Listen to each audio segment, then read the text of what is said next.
Here comes Jim, he's just swell, you can't tell, he does it for the money. Here comes Jim, tall and trim, put your hands together and welcome him.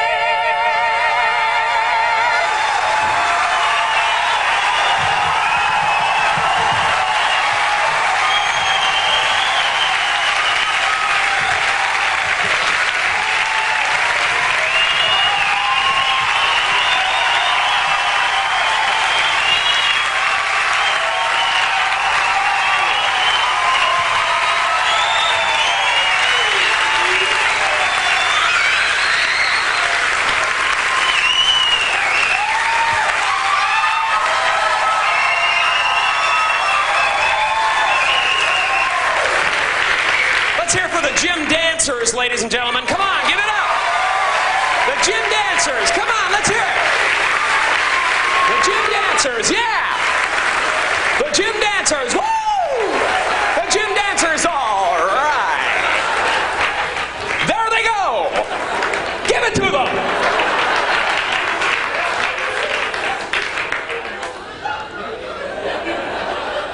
Well, good evening, ladies and gentlemen. My name is Jim Carrey, and how are you this evening? All righty then. I grew up in Canada.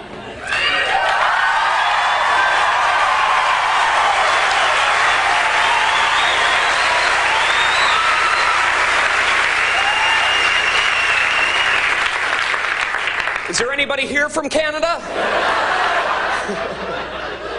You know, I used to get really upset when I told people where I came from down in Los Angeles because I always got the same response. Canada? Wow. Must have been cold. Now I just go along with them. Yes, Canada. It was a frozen, hostile wasteland. And there was much work to be done if we were to survive the elements. After boring a hole through the ice to find food, my good friend Nantuk and I would build an igloo to protect ourselves from polar bears and flying hockey pucks.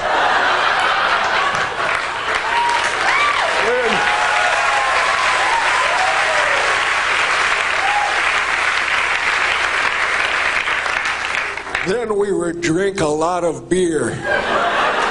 And when Nantuk was ready, he would tell me the story of the great moose who said to the little squirrel, "Hey, Rocky, watch me pull a rabbit out of my hat."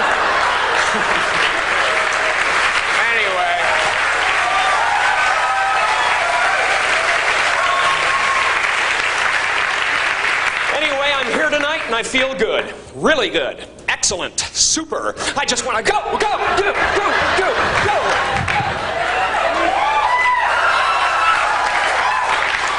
I think those subliminal motivation tapes are starting to make a difference. Yeah, that's right. I listen to motivational tapes. Think I want to get stuck in this dead-end job? No, sorry, not me! I want to do something wonderful. I want to be one of those gospel singers on the PTL Club. Because those guys are just happy no matter what. I think I saw him on the hill the other day. I think I saw him when I watched the children play. But when I opened up my voice to sing in praise, he ran away, ran away. Only my singing made sweet Jesus run away. Have to wait for judgment day because my sin made the good Lord.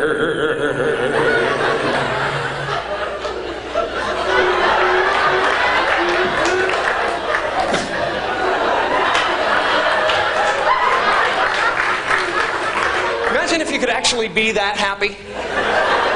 That would be powerful, man. People would be tunneling under the street to avoid you. They'd go, oh, man. Is that happy guy still out there? Honey! Looks like I'm gonna be late again. No, it's the happy guy.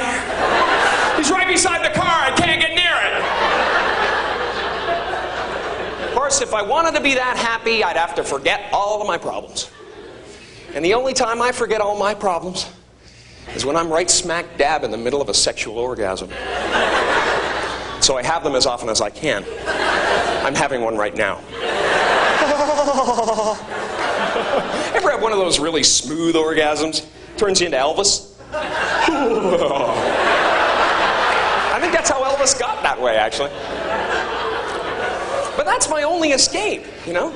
Sure, I could go on a vacation, but I'd still be thinking about what I got to do when I come home. See, to me, an orgasm is like a mini vacation. But it's better because you can't think about anything when you're having one. Oh man, I'm way behind in the rent and everything.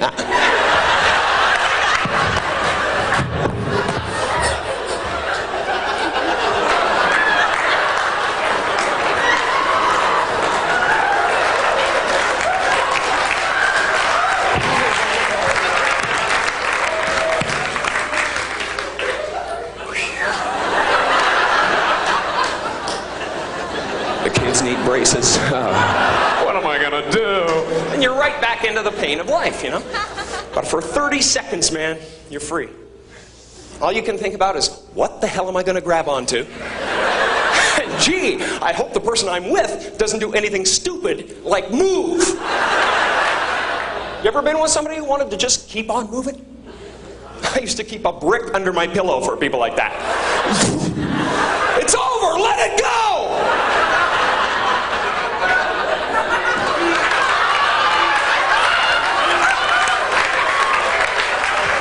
We won't go out with her again.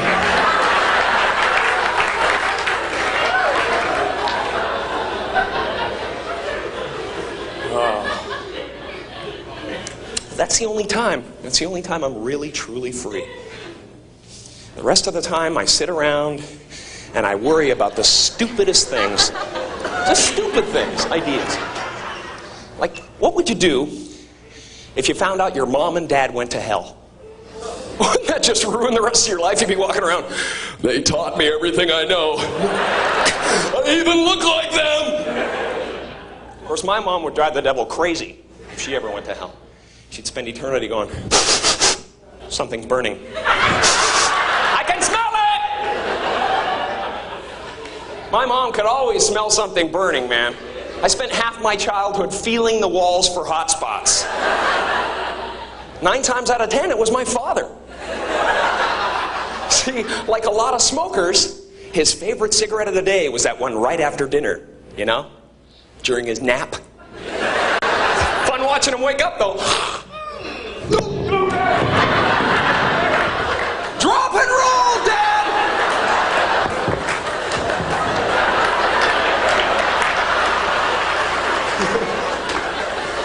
I just worry too much, though. I don't know. Maybe there is nothing to worry about. Maybe there's no actual place called hell.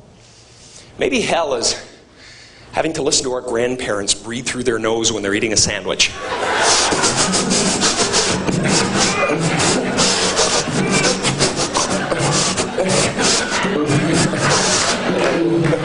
Get that humming thing.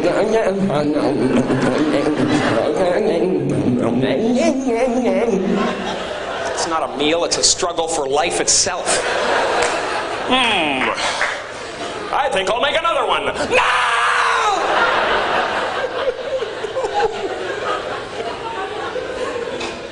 We'll be good. Here's a scary concept, though. Getting old.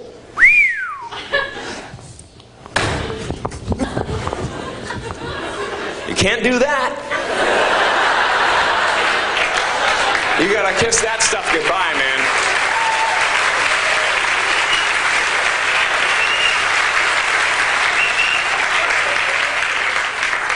I just want to keep challenging myself, you know. I don't want to become the reminiscing guy, you know, people run into at bars and stuff. You can always tell how boring their life is by how far back they have to reach for glory. They're like,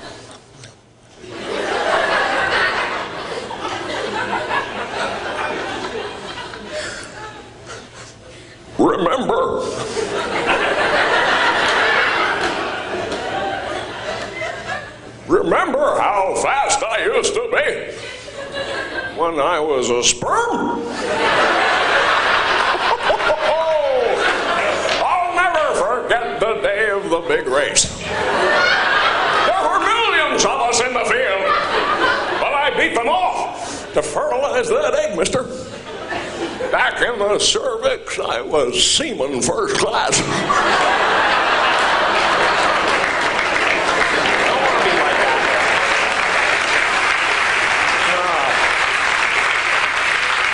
See, for me, Jimmy Stewart is the kind of guy that I'd love to be. It's very difficult to be that, though, you know? I mean, he's just kind of up here somewhere. And I love him, man. He's a great example of somebody who's had an incredibly productive life. It seems like no matter what happens, no matter how bad things get, Jimmy Stewart can look at it in a positive way.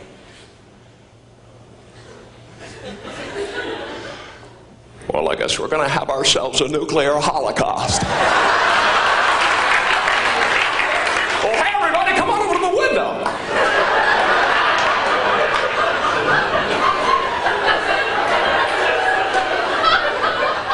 Look at that mushroom cloud.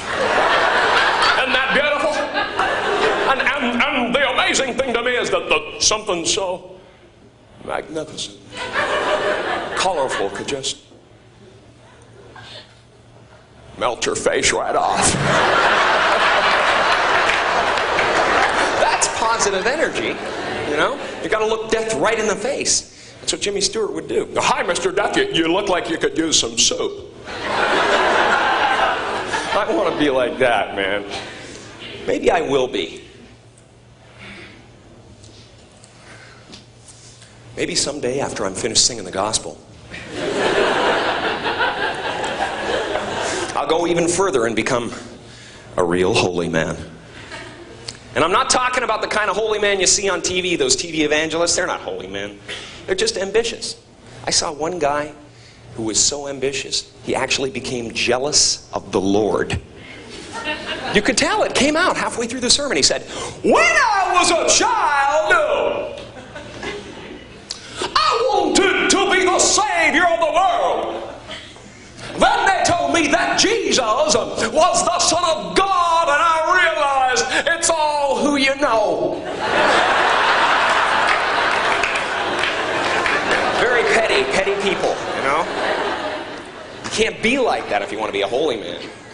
And you got to be sure of yourself, too. When you make a decision, you cannot waver in any way. You got to stick with it. You'd never see Gandhi during a hunger strike sneaking into the kitchen in the middle of the night. Gandhi, what are you doing down here? I thought I heard a prowler.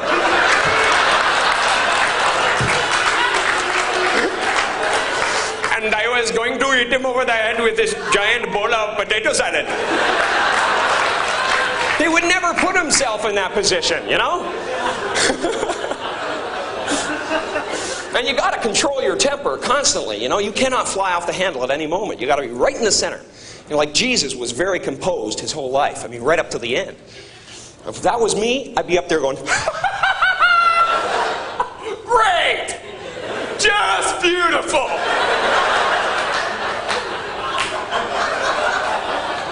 You guys are gonna get it.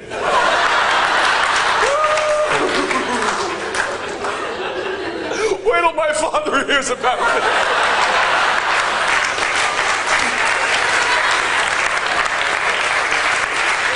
That'd be a whole different book, man. Then there are those weird impulses we get constantly, you know? We have to fight them off every day of our lives.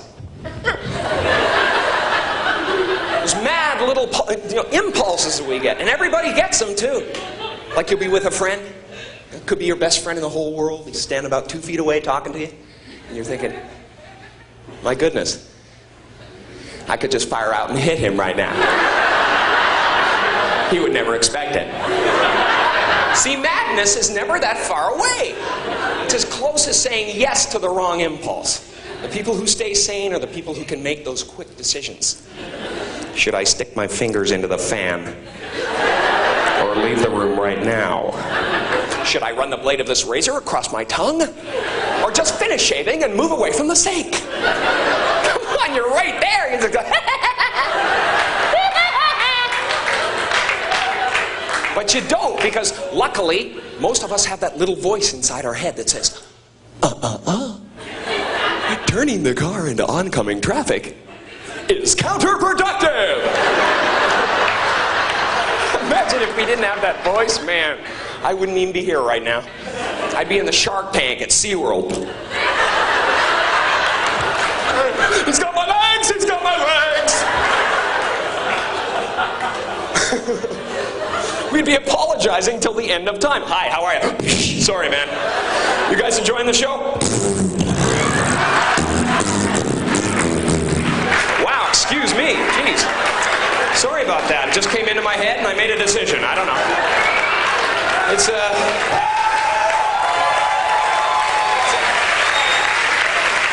I hate to turn my back on the audience. I really do.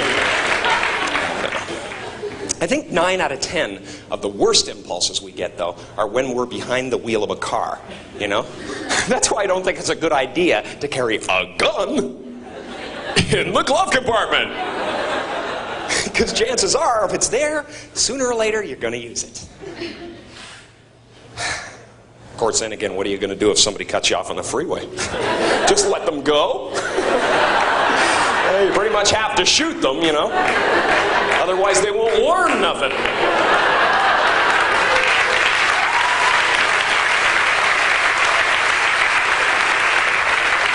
Or, say all of a sudden you have to go on a real killing spree and all you have is a knife. After a couple of people, your arm is aching. You have to switch hands, then you look like a girl.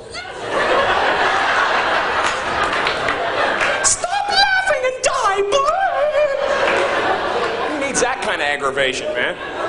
And there are automatic weapons on sale.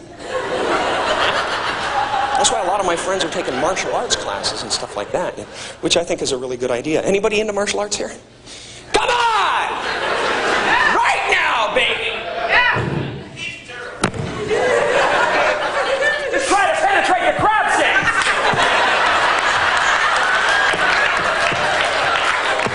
He's a crustacean! Get some boiling water! I think it's a good idea to know how to defend yourself, though. I really do. I just wish the people who took martial arts would master the technique before they go around showing it off. Because it's really annoying when they come up to you and go, "Hey, man, I just learned this incredible new move in karate today, but you gotta come at me like this."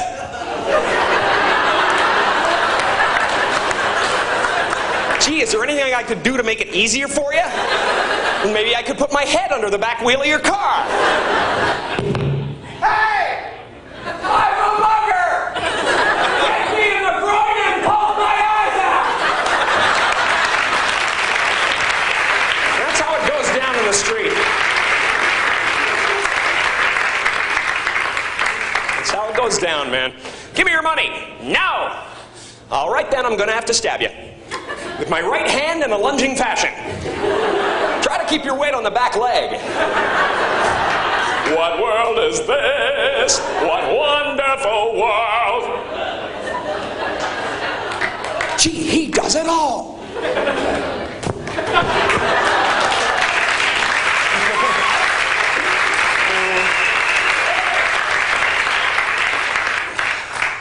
Man. Of course, I don't think we'd need any of this stuff if we could just communicate to each other. Of course, if you wanted to do that, you'd have to find some kind of language that everyone understood. Myself, I think that's music. I happen to love it. Tell me, how am I supposed to live without you? Baby, I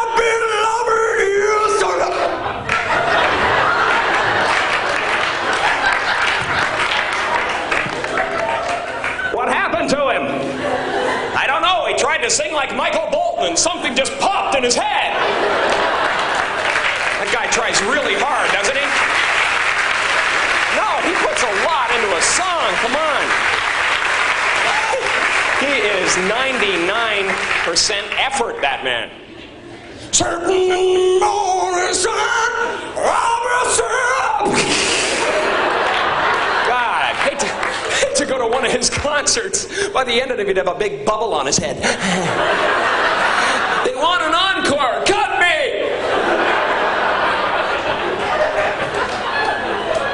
I love the way he sings. I'm just afraid for him, that's all. And we should open up the parameters of the music we listen to. You know, like it really bothers me that the people in this country don't know about the incredible pop music coming out of the Middle East right now. I'd like to be the one to bring it to the West. Come on, clap your hands, I'll do another song.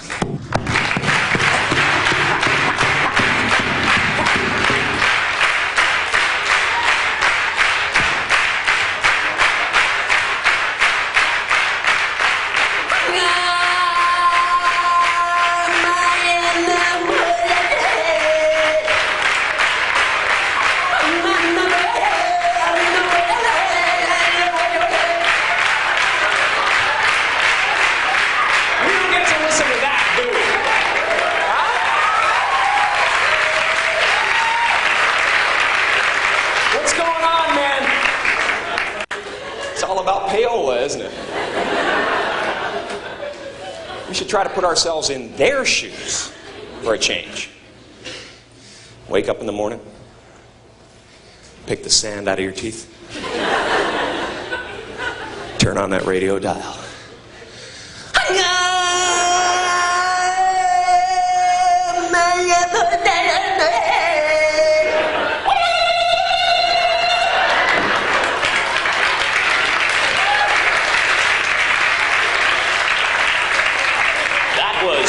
Hottie Bob by Cool Abdul.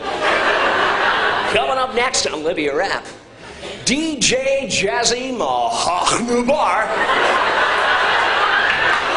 and the Fresh Rafsanjani.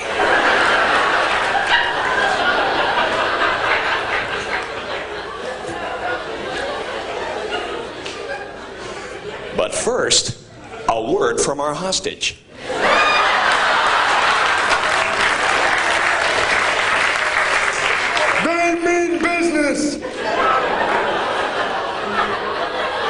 Send more guns!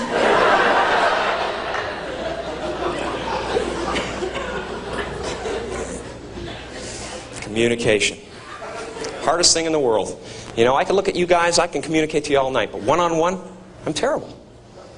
Just there's certain things about communicating that really bother me. You know?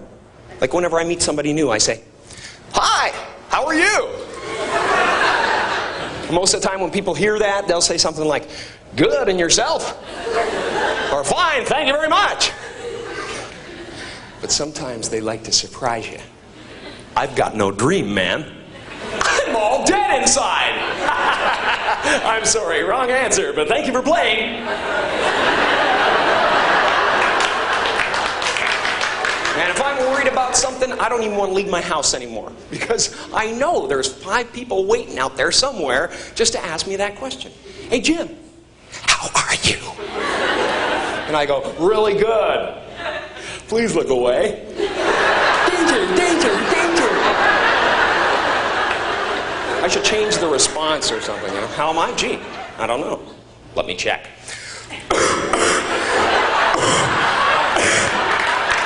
I'd like to do a few more tests.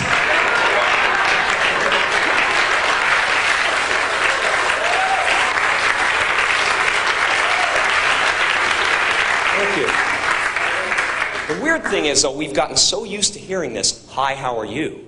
that if somebody doesn't say it, we answer it anyway. "Hi, Bob. Good, and you?" Then the conversation goes nowhere because all you can hear is that voice in your head going, He thinks you're an idiot. He's gonna tell everyone. Kill him. Kill him. and you have to make one of those decisions again, you know?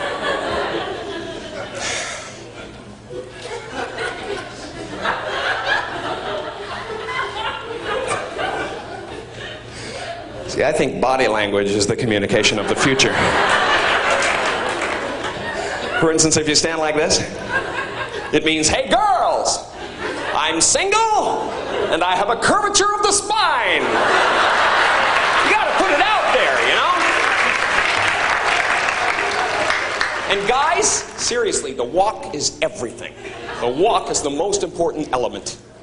If you want a whole room full of ladies to know what you want without them getting the wrong idea, walk into a singles bar like this.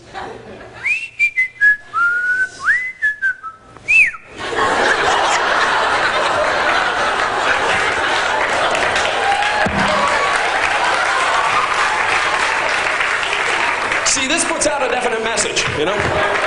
It says, listen,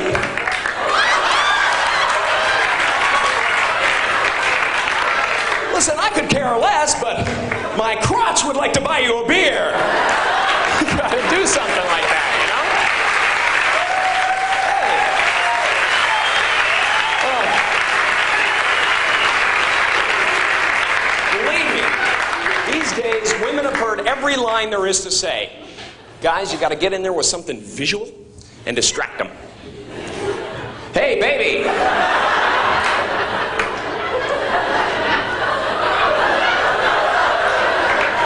Come here for a second.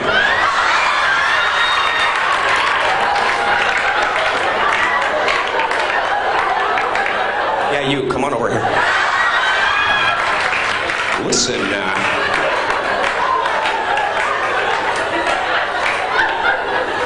listen, do you find it unusually windy today?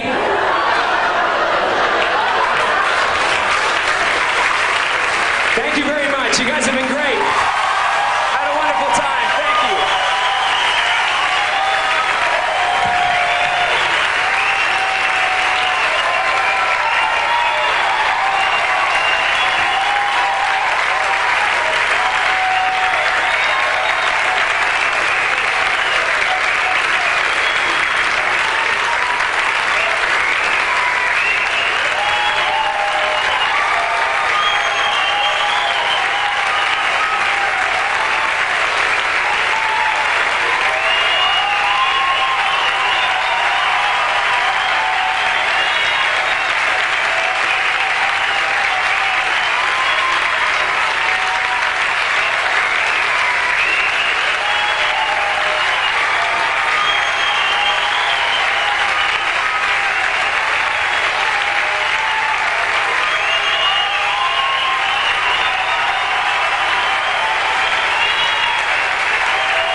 Here comes Jim, he's just swell.